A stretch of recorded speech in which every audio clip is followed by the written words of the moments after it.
Magandang araw sa inyo mga idolo. Ang apartment ni Ju Hyun ay natabunan ng napakalaking tombs. Ito ay isang tombs na kagagawa ng relics. Ang mga nakatira sa apartment ay nagkakagulo na dahil sa nangyayari at nag-iiyakan na. Si Ju Hyun ay naglibot-libot sa paligid at nasabi sa sarili na ang mga pagpapanik ng mga tao ay natural lang at ito ay hindi na nakakagulat. Dahil ang tombs at relics ay parehas naglalaman ng malakas na kapangyarihan dahil sa sanhi ng napakalaking kaguluhan. Ngayon ay naalala ko na ang mga nangyari dahil nakatanggap ako ng tawag mula sa roommate ko ngayong oras.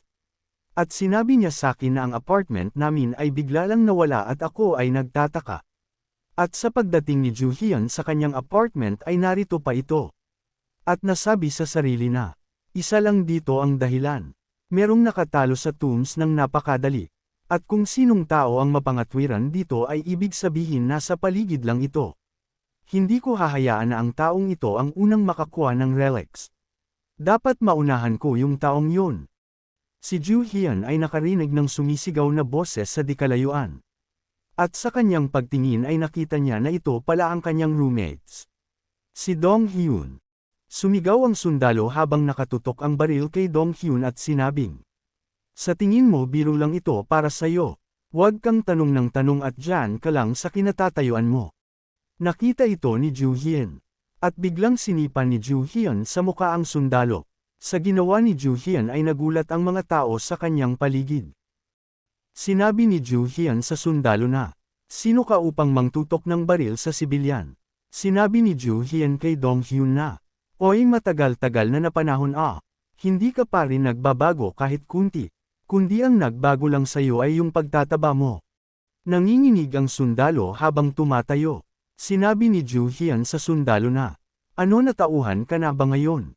Sagot ng sundalo, pasensya ka na nawala lang ako sa sarili.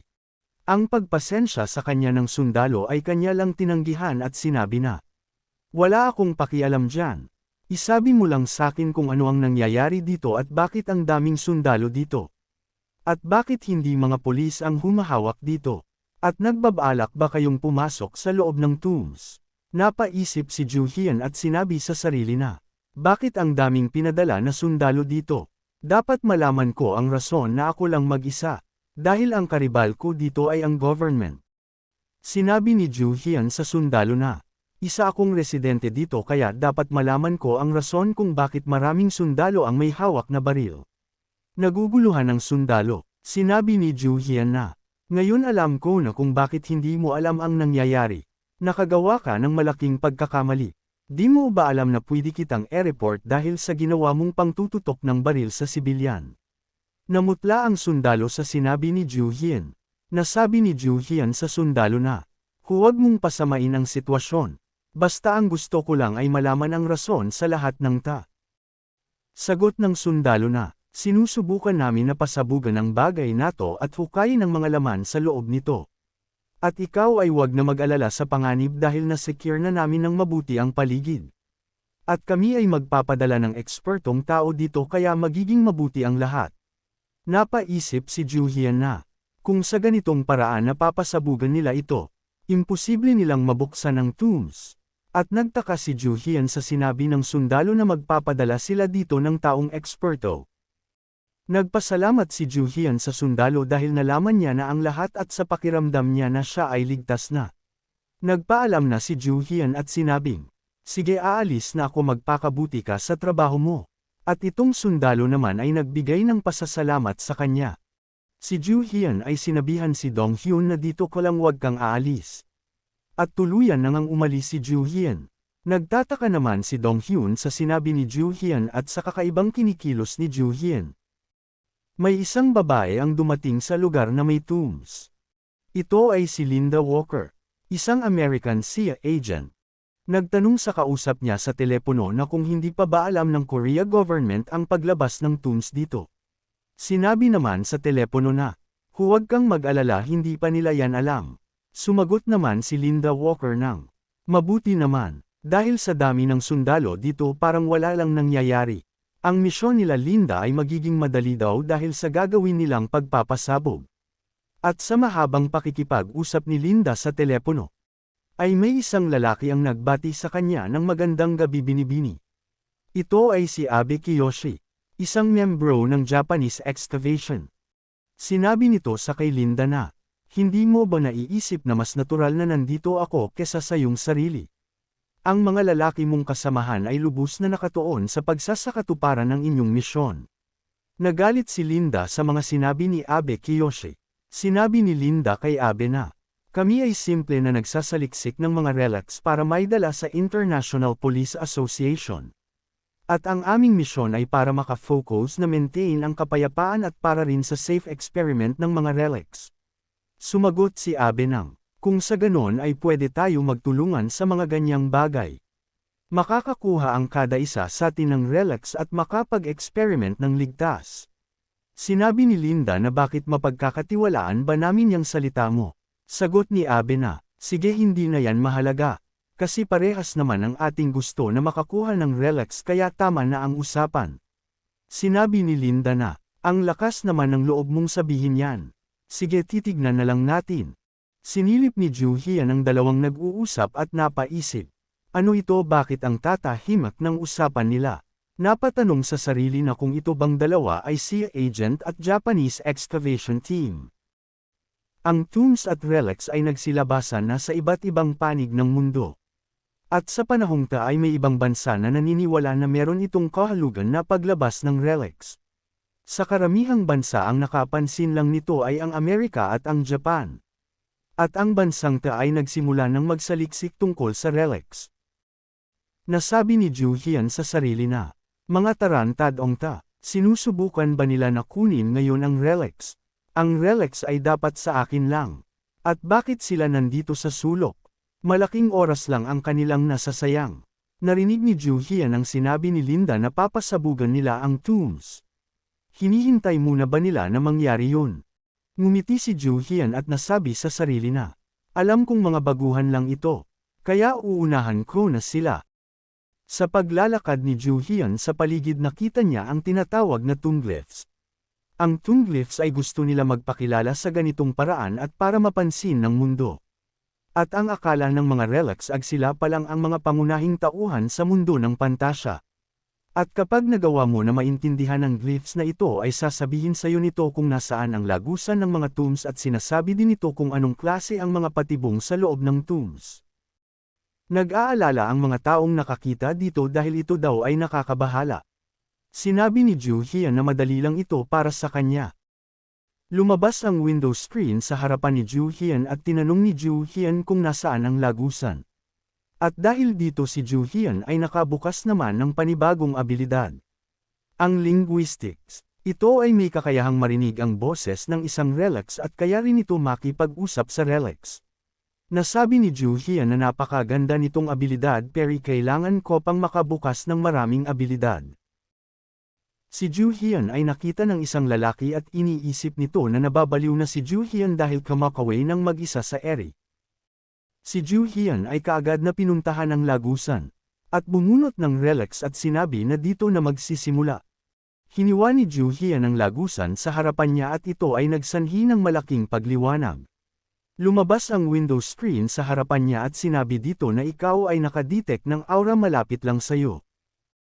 Nakita naman ito ng dalawang si Linda Walker at Abe Kiyoshi at nagtataka kung ano ito. Sinabi ng kasamahan ni Linda na tila nagbukas na ang lagusan ng tombs. Tumakbo si Abe patungo sa sundalo at sinabing dito lang kayo dahil sa ilang segundo lang ay magkakaroon ng pagsabog kaya dapat panatilihin yung ligtas ang mga sibilyan. Tumakbo ang dalawa patungo sa lagusan na tila ba nagpapaunahan. Sinabi ni Linda kay Abe na niloko mo lang ang sundalo. Sagot naman ni Abe na mahihirapan lang tayo kapag yun ay sumagabol sa ating mga gagawin hindi mo ba naiisip yun? At sa pagdating ng dalawa sa lagusan sinabi ni Abe na, napakaliwanag naman dito hindi ko makita ang sa ibaba. Si Linda ay tumapon ng bato sa lagusan. At sinabi ni Abe na tila ang sa ibaba nito ay tubig. Sinabi naman ni Linda na sa pagkakarinig ko tila ba ito ay napakalalim. Sinabi ni Abe na kung tama ako na tubig ang nasa ilalim nito tatalo na ako. Habang naglalakad si Ju Hian ay tila narinig ang boses ng dalawa. At sinabi na hay nako humahabol pa rin kayo. Sinabi ni Ju Hian na, bibigayan ko muna ng mahirap na pagsubok ang dalawang yun. Kaya inactivate na ni Ju Hian ang patibong sa loob. Sa pagdating ng dalawa sa ibaba ay nakarinig ito ng kakaibang tunog at nagtataka kung ano ito. Ito ay ang malakas na agos ng tubig na kagagawan ni Ju Hian. At sa kadahilan ng ay nasabay ang dalawa sa malakas na agos ng tubig. At sa mahabang paglalakad ni Ju Hian sa lagusan, nakakita siya ng balon at sinabing sa wakas na hanap ko na rin. Inilabas ni Ju Hian ang nag-iisa niyang relax at sinabing, tila magagamit ko ito para lang dito. Tinapon ni Ju Hian ang relax na hawak niya sa balon. At sa ilang sandali lang ay may biglang lumabas na malaking ahas. Ang relax na to ay tinatawag gold and silver axis. At nagsalita ang ahas ng, sino yung taong mahirap na naghulog ng kanyang relax sa balon? Ngayon sagutin mo ang aking tanong. Binuka ang bibig ng ahas at dito ay may nakalagay na kulay gold at silver na kutsilyo. At tinanong si Ju Hian kung nasan ang saka niya dito. Nasabi ni Ju Hian sa sarili na, napakadaling katanungan. Sumagot si Ju Hian sa ahas ng parehas yan ay hindi sa akin. Huminga ng malalim ang ahas at ibinuka ang kanyang bibig at ipinakita ang relax ni Ju Hian. Napaisip si Ju Hian na kung sasabihin niya na sa kanya yung relax na yon, ay hindi niya makukuha ang tunay niyang relax. Tinanong ni Ju Hian ang ahas ng, hoy, pwede ko bang makita yan kung sa akin talaga yan? Sumang-ayon naman ang ahas sa kagustuhan ni Ju Hian. Kaagad naman hinawakan ni Ju Hian ang kanyang relax. At sa pagkahawak niya ng kutsilyo niya ay bigla niyang hiniwa ang bibig ng ahas. Napasigaw ang ahas dahil sa ginawa ni Ju Hian at sinabing, anong ginagawa mo? Malapit mo nang matapos ang pagsubok, bakit mo ito ginagawa? Sumagot si Ju Hian ng, tumahimik ka, hindi ako sayo magtitiwala dahil ikaw ay isang relax. At kahit na matapos ko ang pagsubok mo hindi pa rin ako makakatanggap ng reward. Relax ka kaya hindi ka mapagkakatiwalaan. Dahil sa totoo ang gold at silver axis ay nauuwi sa malaking pagpapatay. Kaya marami ang namatay dahil sa pagsubok ng gold at silver axis. Sumagot ang ahas ng bakit ang isang taong tulad mo ay alam ang tungkol doon. Sinabi ni Ju Hian sa ahas na, nagpaplano ka bang ibigay sa akin ang peking relax? Dahil ang pagsubok mo dito ay ang patunayan ng iyong paniniwala, tama ba? Tumalon si Ju Hian sa likod ng ahas at ito ay sinaksak ng kanyang kutsilyo. Sinabi ni Ju Hian na magpakahirap ka sa iyong kamatayan, relax. Sumagot ang ahas ng, naniniwala ka ba sa ginagawa mong ta? Sa tingin mo ba makukuha mo ako at magagamit mo ng tama? Dahil kapag nalagpasan mo ang tombs na puno ng patibong at kapag natapos mo ang relax trial ay makakatanggap ka rin ng relax. Ang relax ay nagbibigay ng abilidad kung sino man ang nagmamay-ari sa kanya. At nagkakaroon ng ugnayan ang relax at tao. At pwede din silang magbigay ng impormasyon sa kada isa. Sa madaling salita, ang relax ay nagpapagaling din sa taong may hawak dito. At habang tumatagal ang pakiki-ugnayan ng tao sa relax, ay sa huli ay magkakaroon ng tao ng matinding pagdurusa. Dahil dito ang mga relax user ay ginagawang panggamot ang relax at dito rin nagkakaroon ng mga malaking kapangyarihan ang mga otoridad. Kaya ito ang rason kung bakit ginamit siya ni Tai Jun. Habang sinasaksak ni Ju Hian ang ahas, nasabi sa sarili na hindi ko na kailangan ng pakikipagkaibigan sa relax. Sinabi ni Ju Hian sa ahas na, titignan natin kung tatagal ka pa sa ganitong sitwasyon. Igigihit ko na ako ay mangibabaw at pipilitin kang sumuko. Sinabi ng ahas kay Ju Hian na tumigil kang tao ka. Natawa si Ju Hian at sinabing, ano masakit ba? Titignan natin kung makakatayo ka pa sa ganitong kalagayan. Pipilitin kung ikaw ay sumuko. Biglang diniin ni Ju Hian ang kutsilyo sa ahas at nagsanhi ng malakas na paglabas ng kulay pula na kidlat sa palibot ng kutsilyo. At dapat meron kang talento upang masakatuparan mo ang paggamit ng relax. Ang talento ay nahahati sa tatlong grupo. Una na dito ay ang sociability. Ang sociability ay para mapanatiling maganda ang pakikipag-ugnayan mo sa relax. Ang pangalawa naman ay ang dominance. Ito ay ang kapangyarihan na nagdedepende sa ilinalabas ng relax. At ang panghuli ay tinatawag na compatibility. Ito ay ang malakas na samahan ng relax at relax owner. Isang halimbawa na dito ay ang musician at instrumental relics, pero sa karamihan ng mga relics user ang pinipili nila ay ang sociability. Dahil dito mas madali nilang nakukuha ang benepisyo ng relics.